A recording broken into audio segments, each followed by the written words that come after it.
At the turn of the 19th century, it would still be 7 decades before the sight of someone running, not because they were hunting or being chased or otherwise in danger, would be taken as a somewhat ordinary occurrence for most people. But that wasn't the case in Antagonish, a small town in northern Nova Scotia's inland coast that had been the summer home of the indigenous people before being settled by mostly Scottish and Irish immigrants beginning in the late 1700s. In Antigonish, residents were used to the sight of med student and later doctor Ronald MacDonald running serenely past horse-drawn wagons and carriages, not necessarily headed anywhere in particular. Born in either 1874 or 75 or 77, just outside of town, the boy, known to his friends as Ronnie J, first started running as a necessity, chasing down cattle on the family farm. Until MacDonald's father was lost at sea when Ronnie was 11, the boy had no idea just how far his legs would one day carry him. Today is September 3rd, 2025, and on this day in 1947, Nova Scotia and the tightly knit and still small running community mourned the death of Ronald J MacDonald, husband, father, country doctor, proud Canadian, Olympian, and winner of the second ever Boston Marathon. I'm your host, Running Up That Hillary, and you are listening to Today in Running History.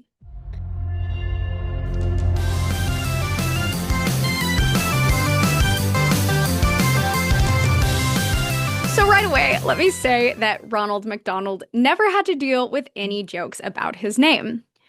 First of all, it was spelled differently with an M-A-C, the Scottish way. And secondly, the other Ronald MacDonald that you've probably heard of did not make his debut until 16 years after the death of Ronnie J we are talking about today. In researching this episode, I did my due diligence and checked whether the more famous Ronald has a middle name. He does not. But I did find that a lot of other men have been named Ronald MacDonald, one of whom was a convicted child molester who used to play Santa Claus. That is too dark for our podcast and also irrelevant, so I will now return the story to Ronald John MacDonald.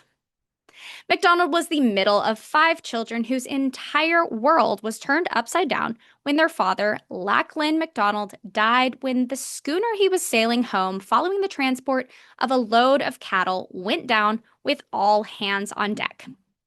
A few years later, their mom moved the family to Massachusetts, where 16-year-old Ronnie J and his older brother Alex became linemen with New England Telephone and Telegraph Company. When they weren't working, the pair liked to run with Father Scully's gym club. The newly revived Olympic Games in 1896 coincided with the MacDonald boys' interest in running, and while his brother was very good, Ronnie J was better. In 1897, Ronnie won the 7-mile U.S. cross-country championship. And the next year, he set a new world record in the 11-mile category. And then he entered the Boston Marathon, which was in its second year and featured a field of 24. He became the first Canadian to win what would become the most storied marathon in the running world, finishing in a time of 2:42. For the first 15 miles, Ronnie was behind the 8-man lead pack, like way, way, way behind, 2.5 miles behind. But then he launched into what was essentially a 10-mile kick, covering that distance in 56 minutes and leaving race favorite Hamilton Gray 3 minutes behind at the finish. The previous year's winner finished 4th.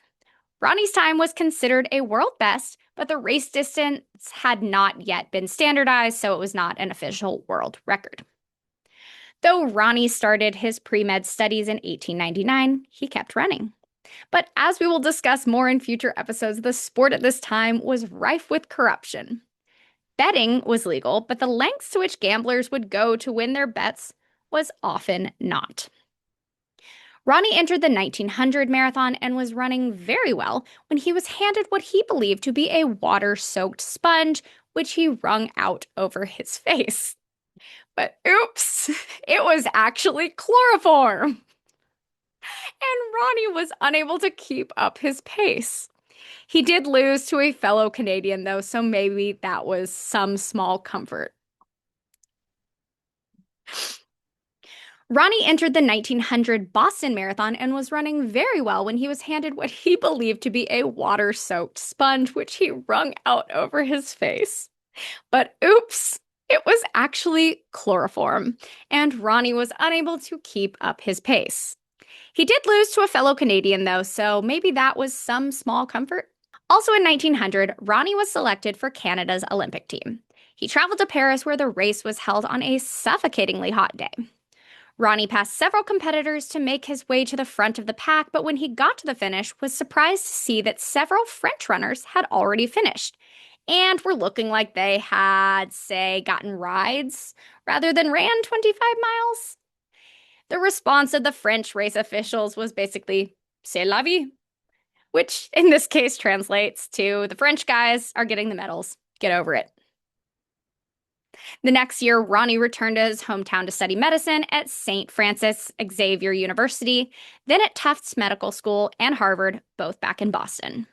He set up practice near his hometown and lived in Nova Scotia for the rest of his life, marrying in 1913 and raising his own brood of 5 children, 3 sons and 2 daughters, just like his own parents. His final medical practice was in Antigonish.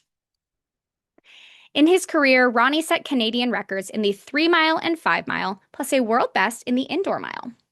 He continued running until about 1910 and won the final race he entered. It was the last of about 130 lifetime wins. MacDonald suffered a stroke in 1942 and remained confined to a wheelchair until his death in September 1947, exactly 78 years ago today. Well, guys, that is the show for today. Thank you for continuing to tune in. Please like this episode, subscribe to the show, give me a fantastic rating, share on social media, and tag me, and then send this episode to all the McDonald's fans in your life.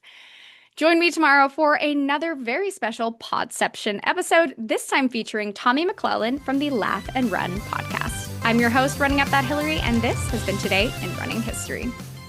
But that wasn't the case in Antigonish. Dang it. Okay. All right, let's try that again, okay? Whole thing. Until MacDonald's father, not family. Okay. Gonna talk about Ronald MacDonald. Okay. Also in 1900, Ronnie was selected to Canadians Olympic team. Well, guys, that is the show.